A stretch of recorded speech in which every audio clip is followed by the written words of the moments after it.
Hey everyone, and welcome back. So today I want to talk about intrinsic curiosity, the thing that so many of us once had, but have now lost, the want to learn, the want to find out more about the world around us. Many of us, when we were kids, wanted to know more about dinosaurs, about space, about just why the sky might be blue. But what happened to that? Watch a child discover something for the first time.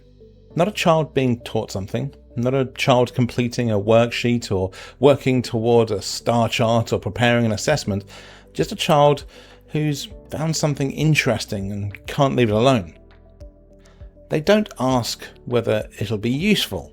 They don't calculate the return on their investment of time. They don't wonder whether it aligns with their career aspirations. They just want to know. They want to understand.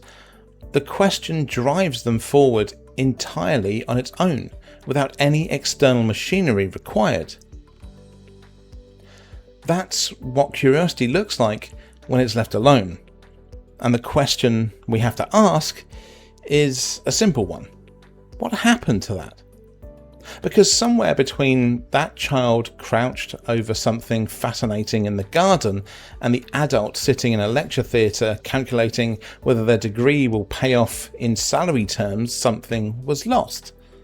Not gradually and inevitably, the way childhood gives way to adulthood. It was taken, systematically, well-intentionedly, and with considerable thoroughness. The research on this isn't ambiguous. Neuroscience has established that genuine curiosity, the state of being engaged with a question you actually want the answer to, triggers the release of dopamine in the brain. This isn't a metaphor, it's a measurable neurochemical event that actively improves the encoding of new information in memory, enhances the connections between existing and new knowledge, and increases the motivation to keep going. A curious learner isn't just a happier learner. They are measurably more effective. They retain more, understand more deeply, and are significantly more willing to persist through difficulty when the question is one they genuinely care about. Every child arrives at school with this capacity fully intact. The research is clear on that too. Curiosity isn't distributed unevenly among children based on intelligence or background or even luck. It's universal.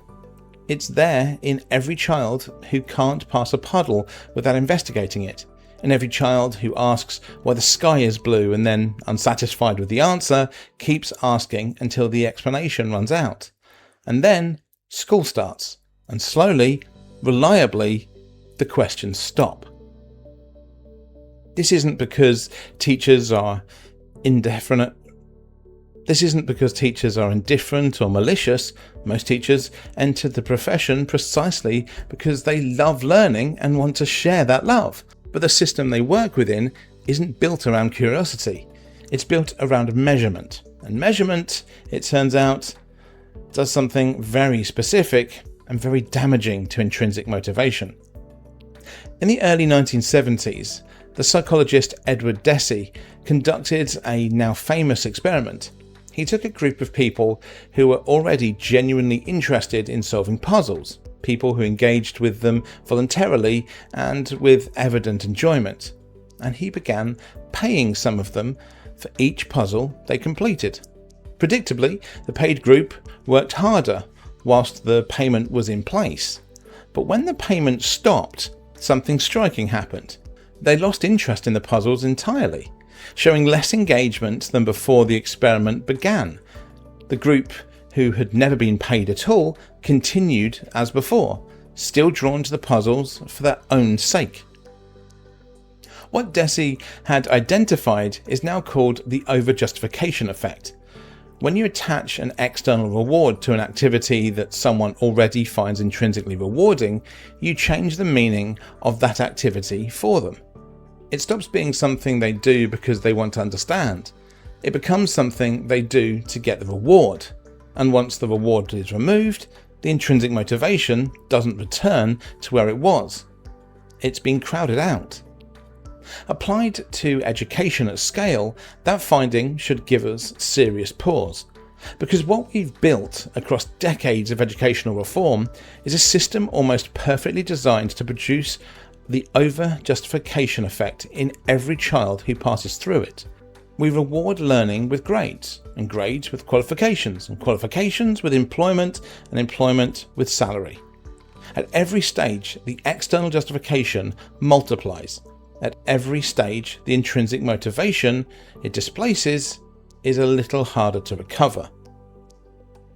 The result is a population of adults who are highly credentialed, conscious, and deeply incurious, who associate learning with obligation rather than pleasure, who, having finally escaped the examination system, largely stop engaging with ideas unless a professional reason requires it, who treat the question, "What are you reading?"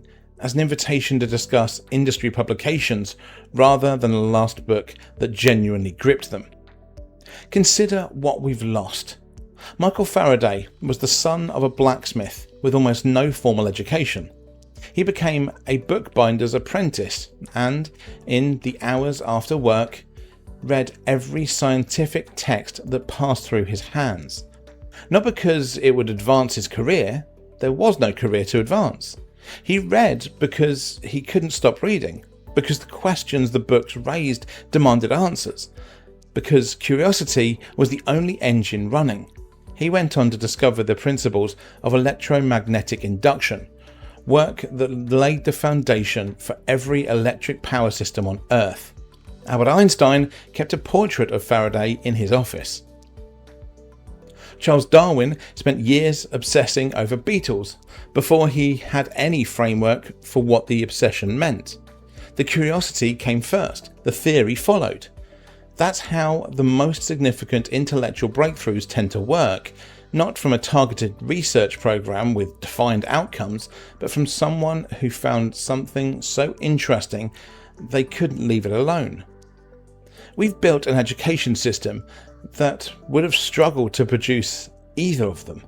Not because it lacks resources or commitment, but because it systematically replaced the question, "What do you want to understand?" It's done this with the question, "What do you need to demonstrate?" Those aren't the same question. They produce different kinds of learners, and they produce different kinds of people.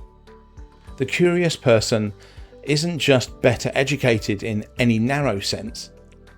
They're more adaptable because their relationship with learning doesn't depend on external direction. They're more resilient because difficulty in pursuit of genuine question is experienced differently from difficulty in pursuit of a grade. They're more fully alive to the world because the world is to them a place that rewards attention. Curiosity was never a luxury. It was always the point. And the question of when we decided otherwise is one we haven't yet honestly answered.